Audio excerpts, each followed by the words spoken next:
Audio Jungle.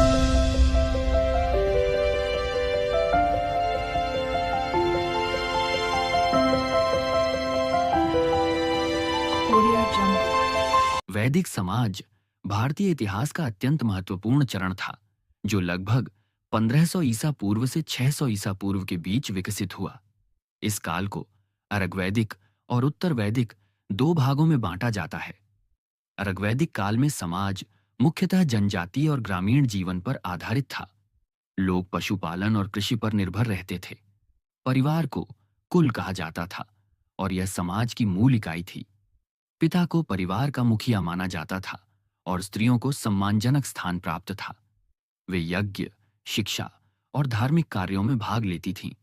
उत्तर वैदिक काल में समाज में परिवर्तन हुआ। इस समय कृषि और व्यापार का विस्तार हुआ और स्थायी बस्तियां बनने लगीं।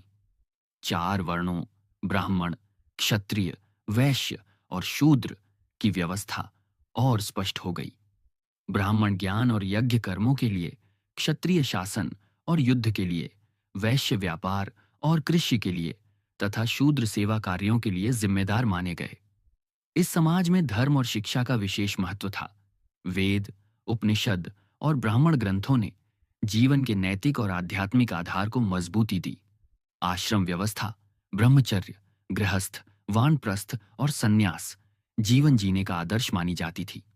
वैदिक समाज ने न केवल धार्मिक और सांस्कृतिक धरोहर को जन्म दिया, बल्कि आगे चलकर भारतीय सभ्यता की नींव रखी।